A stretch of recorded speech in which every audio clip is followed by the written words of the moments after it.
सदर आरिफ अलवी और वज़ीर आज़म शहबाज शरीफ की अरशद नदीम को मुबारकबाद। वज़ीर आज़म ने कहा, अरशद नदीम ने पाकिस्तान के लिए काबिल फ़ख्र कारनामा सर अंजाम दिया। वज़ीर आला पंजाब चौधरी परवेज़ लाई ने कहा, अरशद नदीम की कामयाबी पाकिस्तान की फतह है।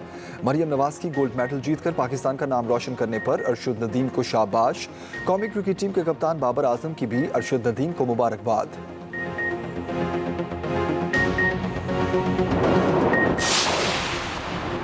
मुसल्ला अफवाज की भी अरशद नदीम को गोल्ड मेडल जीतने पर मुबारकबाद। ISPR के मुताबिक आर्मी चीफ ने अरशद नदीम को कॉमनवेल्थ गेम्स में अपनी गैर मामूली कारकर्दगी से तारीख रकम करने पर मुबारकबाद पेश की। आर्मी चीफ ने कहा, अरशद नदीम कौम का फ़ख्र और हमारे कौमी हीरो हैं।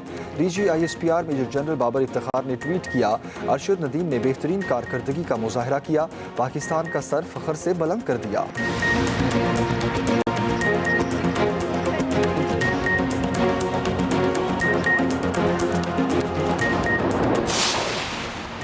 पाकिस्तान स्पोर्ट्स बोर्ड का अरशद नदीम के लिए 50 लाख रुपए इनाम का ऐलान। DG स्पोर्ट्स बोर्ड का कहना है कि अरशद नदीम को जनूबी अफ्रीका में तरबियत दिलवाने का फ़ायदा हुआ। अरशद नदीम समेत तमाम मेडल्स जीतने वालों को वज़ीर आज़म हाउस ले जाया जाएगा। अरशद नदीम ने गोल्ड मेडल पाकिस्तानी कौम के नाम कर दिया। कहा, ये गोल्ड मेडल यौम आज़ादी पर कौम के लिए तोहफा है।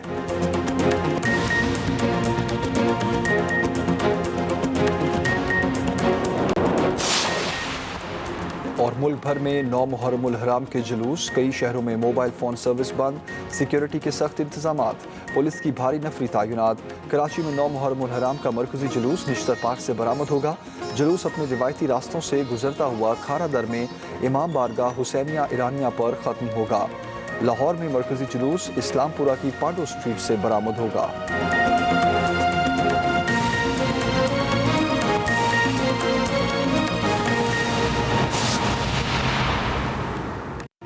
हेडलाइंस आपने जानी। मजीद खबरों और अपडेट्स के लिए विजिट कीजिए हमारी वेबसाइट express.pk।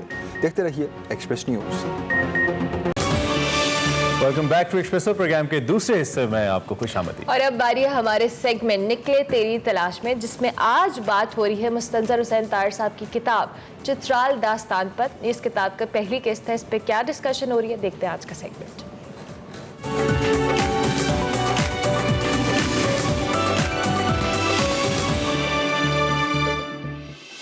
अस्सलाम वालेकुम नाजरीन, मैं वकार अहमद और आप देख रहे हैं निकले तेरी तलाश में। निकले तेरी तलाश में का ये जो मुनफरिद सिलसिला है, ये मुस्तंसर हुसैन तार साहब से उनकी किताबों के हवाले से जो गुफ्तगू की जाती है उस पर मबनी है। और इस दफ़ा एक नई किताब है चित्राल दास्तान। और चित्राल दास्तान जो है, ये जिस तरह के नाम से ज़ाहिर है, ये चित्राल के हवाले से है, चित्राल की सरजमीन के हवाले से है। और ये जो चित्राल की सरजमीन है, ये जो चित्राल के बासी हैं, इनके कुछ गिले रहे हैं मीडिया के साथ भी, राइटर्स के साथ भी। और उनमें से मैं समझता हूँ कि बेशतर गिले जो हैं वो बिल्कुल जायज़ हैं। चित्राल की ये जो सरजमीन है, ये किसी तौर भी किसी और सरजमीन से इसका अगर मुकाबला करना चाहें या मवाजना करना चाहें तो किसी तौर कम नहीं है। आप चाहे लैंडस्केप के हवाले से देख लें, चाहे तारीख के हवाले से देख लें, चाहे लोगों के रसूम और रवाज या सकाफत के हवाले से देख लें, चाहे कहावतों के हवाले से देख लें, किसी भी हवाले से चित्राल की सरजमीन है वो किसी तौर कम नहीं है। बहुत सारे मामलात में इसको दूसरी सरजमीनों पे कुछ बरतरी भी हासिल है और इसके कई पहलू हैं, कई जहतें हैं। इस पे बात करेंगे। चित्राल दास्तान बहुत ही खूबसूरत किताब है और चित्राल दास्तान पे तार साहब से जो गुफ्तगू है, अगर उसका सिलसिला हम त्रिच मीर से ही स्टार्ट करें, उसकी वजह यह है कि जब भी मेरे ज़हन में हुंजा आता है तो राकापोशी आता है, स्कर्दू आता है तो केटू और गशबरोम और ये पूरा सिलसिला आता है, द्यामर आता है तो मेरे जहन में नांगा पर्वत आता है। बिल्कुल इसी तरीके से जब भी चित्राल आता है किसी की जहन में तो वो त्रिच मीर के बगैर, यानी त्रिच मीर और चित्राल दोनों का तज़किरा एक ही वक्त में होता है। और त्रिच मीर जो है वो अपनी खूबसूरती के हवाले से एक कमाल खूबसूरत पहाड़ है। तो जब हम चित्राल दास्तान पे बात करने ही लगे हैं तो क्यों ना त्रिच मीर से बात स्टार्ट की जाए तार साहब के साथ। तार साहब, ये जो त्रिच मीर है, इसके हवाले से बहुत सारी कहानियाँ हैं जो कि अनसुनी उनको कहा जा सकता है, अनकही कहा जा सकता है। बहुत कम लोग वाकिफ़ हैं। हमारे तो खैर बहुत सारे पहाड़ों में बहुत सारी कहानियाँ हैं जिससे बहुत कम लोग वाकिफ़ हैं, लेकिन ये जो त्रिच मीर की कहानी है ये बहुत हद तक बिल्कुल ही इनके हवाले से एक नावाकिफियत जो है वो पाई जाती है। करण मुबशिर जो है उन्होंने आपको कई कहानियाँ सुनाई क्योंकि वो उस वक्त त्रिच मीर जाया करते थे, तो वो उन कहानियों का जिक्र जो है वो आपने अपनी किताब में किया है और इसमें एक हस्पानवी ग्रुप है, उसकी भी एक कहानी है। तो अगर इस कहानी से इब्तिदा कर दें और इस कहानी को अगर आप नाज़रीन के लिए यहाँ पे सुना दें इस कहानी को। एक्चुअली छोटा भाई जो था आर्मी में था, तो एज ए लेज़न ऑफिसर वो एक तो K2 बेस कैंप तक गया एक अमेरिकन एक्सपीडिशन के साथ, ये इटालियन और स्पेनिश थी शायद, तो तिरचमीर तक गया। तब मैं तिरचमीर मैंने नहीं देखा हुआ था, तो वो उसकी कहानियाँ मुझे सुनाता था। तो उसके साथ जो नंबरदार होता है ना मज़दूरों का जी, तो वो उसके साथ गुफ्तगू करता रहता था। तो नंबरदार जो था उसका बहुत एक्सपीरियंस था तिरचमीर के हवाले से कि जितनी एक्सपीडिशन वहाँ पे आई, वहाँ क्या क्या हुआ। तो 2-3 कहानियाँ बहुत ही जो कहते हैं ना कि जिनमें कहानीपन का एलिमेंट भी था, ड्रामा भी था, ट्रेजेडी भी थी, दे वर ग्रेट स्टोरीज। तो उसने नरेट की। उसमें एक मसलन ये थी कि 2 माउंटेनियर जो हैं वो पहुंच जाते हैं ऊपर तिरचमीर की टॉप पे, ठीक है, और वहाँ तस्वीर लेने लगते हैं। माइंड यू तिरचमीर की जानब अफगानिस्तान है, हमारे हिस्से में बेशतर जो चोटियाँ हैं वो आधी आधी आई हैं, K2 भी आधी चाइना में।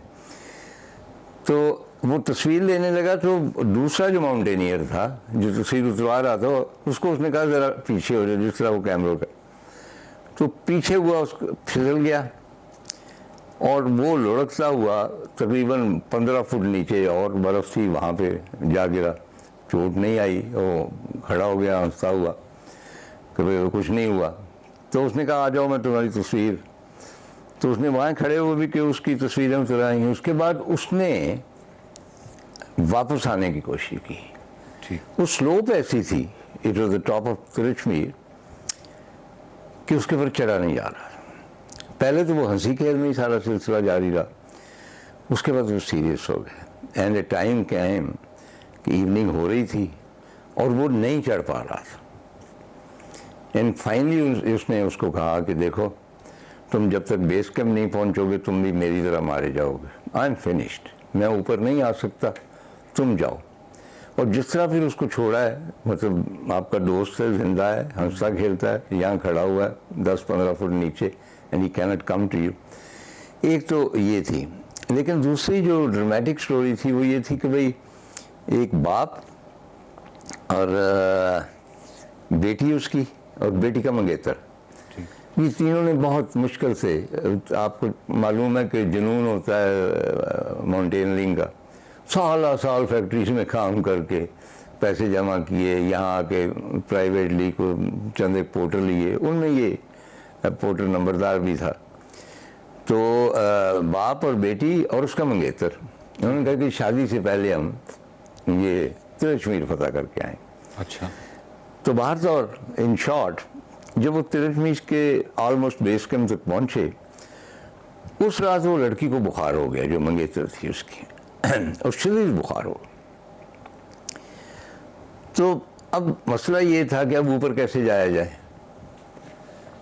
और वो ऑलमोस्ट बेहोश सी थी। तो उन बाप ने और लड़की के मंगेतर ने ये फैसला किया कि ये नंबरदार इसके पास ठहरता है, इसकी केयर करता है, हम इतनी देर में तिरचमीर करके आते हैं।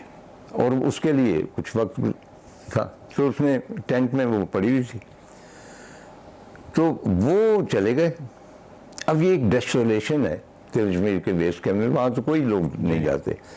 K2 में, बाकी एवरेस्ट में तो बहुत लोग होते हैं, लेकिन ये जो कंपैरेटिवली अननोन माउंटेन्स होती हैं वहाँ कोई नहीं होता। और वो फूल वूल थे, इधर उधर बर्फ़ पड़ी हुई थी। तो वो नंबरदार का कहना है कि शाम हुई और मैं जान गया कि वो अगले रोज़ वापस आएंगे, वो कैंप 1 में कैंप करेंगे, फिर ऊपर जाएं। तो उसका बुखार और तेज़ हो गया, और वो कहने लगा कि मुझे समझ नहीं आती थी कि मैं क्या करूं, को हज़ियान में थी। तो पहले तो मैं, वो एक डिग्निटी होती है फीमेल प्रेजेंस की, मैं बाहर बैठा रहा, फिर मैं कैंप के अंदर चला गया, उसके पास चला गया, और वो कुछ ना कुछ कह रही थी और मैं उसको ढाढ़स दे रहा था। कहता वो लड़की सारी रात मुझसे बातें करती रही अपनी स्पेनिश ज़बान में, मुझे समझ नहीं आई, लेकिन वो कुछ अपने बाप के बारे में थी, कुछ तिरचमीर के बारे में थी, वज़ियान में थी, she wasn't in her senses. कहने कि सुबह के वक्त मुझे नींद आ गई and I went to sleep, और जब मैं बेदार हुआ हूँ, हल्की सी रोशनी हुई है, तो मैंने देखा उस लड़की की तरफ, तो उसकी आंखें खुली थी, शी वॉज डेड। अब इसके लिए ये एक बहुत बड़ा मसला था कि एक अजनबी लड़की है, शी इज़ डेड, और उसके लवाकिन जो हैं वो वहाँ पे नहीं हैं, वो आगे गए हुए हैं, तो क्या करें। तो उसने उसको उसी टेंट में, उसके स्लीपिंग बैग में बंद किया, उसकी बॉडी को, और वो फिर ट्रैक करता हुआ तिरश्मीर की तरफ उसने चढ़ाई शुरू की। वो कहता है कि 2-3 घंटे की चढ़ाई के बाद मैंने देखा कि वो दोनों वापस आ रहे हैं, और वापस आते हुए बेहद खुश हैं, और दूर से वो नारे लगा रहे हैं क्योंकि उन्होंने तिरश्मीर को कॉन्कर कर लिया।